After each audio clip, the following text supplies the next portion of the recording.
New Stalker 2 gameplay is here and we are in for a treat today. This is the world, the game, the series that inspired many other games like Escape from Tarkov, Metro, and even Pacific Drive. About a year ago, we took an in-depth look at new gameplay back then for Stalker 2, but the developers have just posted a massive deep dive into the game, which gave us way more information and transparency about exactly what you'll do as you're playing. If you're in need of a quick recap, Stalker 2 is set in the heart of Chernobyl, which would make sense considering it's called Heart of Chernobyl. You play as Skiff, a stalker, who ventures deep into the dangerous exclusion zone. You might know this already, but Stalker is an acronym for scavengers, trespassers, adventurers, loners, killers, explorers, and robbers. Just all-round nice people. It's also inspired itself by a 1972 novel called Roadside Picnic, The More You Know. What the developers have been very keen to stress though is the size of the map. It has a huge seamless open world consisting of 20 regions. Each of those regions has its own residents, architecture,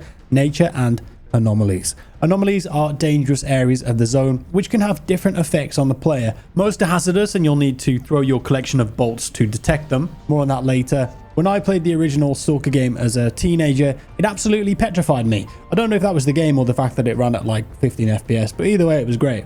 Going back to scale for a second though, art lead Dmitry and Noshka claim that some of the regions are so large that they could be their own game. It's a bold claim. Size isn't everything though, and size isn't just for the sake of it in Stalker 2. It all plays into the story and the narrative. Maria Grigorovich, the creative director, says the game is about freedom, and that's why it's so vast. But not only that, it's also about loneliness. The developer said they want you to feel like you're experiencing the vast emptiness. In fact, the art lead has a personal connection to the Chernobyl disaster through his family, as he grew up and lived surrounded by the real exclusion zone. There are next to no barriers in the game that would prevent the player from going anywhere though, and in most cases the player is free to explore wherever they want, when they want. Anything is possible, and that's the foundation of Stalker 2. Apparently they took a lot of photographs, references, and many of the areas in the game are based off real locations and previous games too, but obviously a lot of these areas had to be redesigned and polished, brought up to modern standards.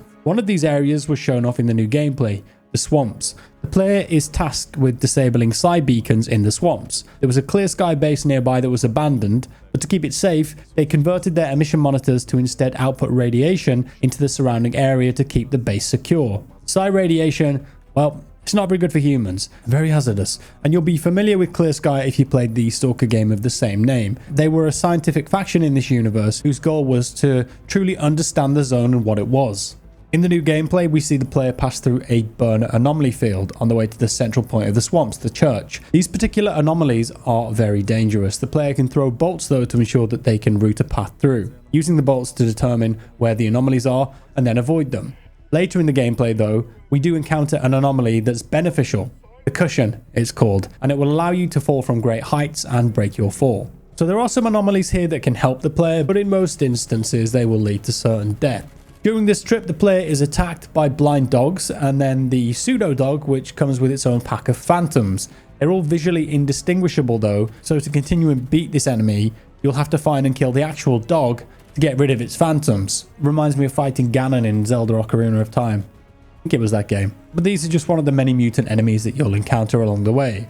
We were also told that there are areas that the players were not able to access in previous games that they now can in Stalker 2. For example, there's a church cellar that houses some lovely loot for the player that you can now access. If you've played the previous games and you remember these locations, I imagine that's going to stir up a lot of nostalgia. Overall, during these missions though, we got to see some of the core gameplay mechanics, including the looting and inventory system, as well as the hunger and thirst mechanics. Skiff requires a few things just like we do. He needs food, drink, and he needs sleep. And if he doesn't get those things, his efficiency is going to be low. So you're going to need to keep an eye on them. It's a survival FPS game after all. There are some nice animations though when you eat and drink, and we got to see Skiff picking a can of food from his bag and eating it. And I mean can of food, that's what it's called. It looks great visually, but also disgusting. According to the description, no one knows what the meat in the can is. It's kind of gross, but you see individual bits of it being placed on the knife. Impressive. Looting and exploring is important in Stalker 2 though, because it's one of the main ways that you can improve and upgrade your items. The developers want you to explore and have a meaningful experience even when you're not following the story. By exploring, you can find new equipment, weapons, and weapon attachments. Most importantly though, a lot of these can't be found just by plowing through the main story. which certainly gives you more of an incentive to go off the beaten path. If you want power, you have to explore sometimes. You do have a carry limit though, so some hard choices may have to be made. Leave stuff, swap stuff out, maybe take some back into a stash and then come back later, but could potentially be dangerous. You won't be able to see all of the content in the game and visit everyone and do everything on just one walkthrough too. Depending on your choices, you'll get a slightly different story, which I like, encountering different people and completing various quests. In fact, the cinematic lead on the game says that players should choose what resonates with them the most, and those decisions will give them a unique story throughout the game. Back to the gameplay mission though, once Skiff got to the church, he encountered Bayon the cat, who can imitate the voices of stalkers crying for help to entice untrained stalkers to walk towards it. That's not freaky at all, is it? Makes some very odd sounds though. The game director talked briefly too about the AI in the game, saying that it's essentially got multiple instances to it, but the most important part is that the game doesn't give the AI hints as to where you are. It's much more of an intelligent system than that, and it will hypothesize where you're hiding. If the AI can see you, then of course it's going to know where you are, it's going to attack you. But if you hide, it will go through all of these theoreticals, move to them and try to work out where you could be. The game doesn't cheat though, they say, as it were, and give the AI inside information. Hopefully, this makes the engagements more enjoyable and varied. It sounds like an interesting system. I'd love to check it out.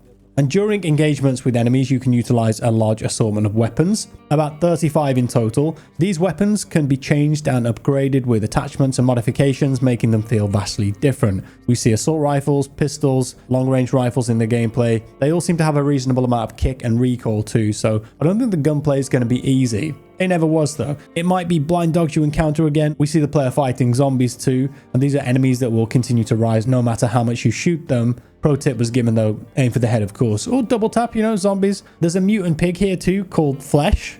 It's normal. And some enemies that you come across and fight may even have been human at some point, such as the controller. This guy's really weird, and with each attack that he does on you, the psi radiation will slowly kill you. It's going to build up. There is, however, no leveling system in the game. The developer's philosophy here is that the better you get at learning the game, knowledge that you gain in the environment, in upgrading your weapons, works well on its own. And they believe that they found a good balance in terms of being challenging and rewarding. In fact, they don't want the game to be too easy, and they believe that if the player couldn't die or make mistakes, then it wouldn't be a true Stalker experience. Healing, for example, I don't think there's any auto-regenerating health from what I can tell.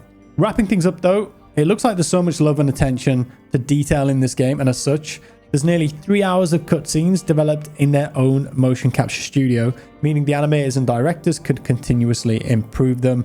The performance actors putting in a shift here, and they described it as a big move in a big game, and it doesn't stop with the single player. There are plans to bring multiplayer after launch, but even bigger than that, full mod support. Games like Stalker survived for as long as they did on the incredible modding community, and it's great to see the developers still embracing that even in a modern title. One thing to note though is that when the game releases on November 20th, it will only be on PC and Xbox, not on PlayStation, unfortunately for those guys. It seems though that this might be a timed exclusive for a few months, so PlayStation owners might have to wait a little longer. And with that said, that's it for today. Gameplay looks cool. I'm really looking forward to this. Do let me know your thoughts down in the comments below. Apologies for the voice, a bit sick again, but I'm really interested in this game and I wanted to share it with you guys. Drop me a like below, thank you. Subscribe if you're new here, and I'll see you next time. Bye-bye.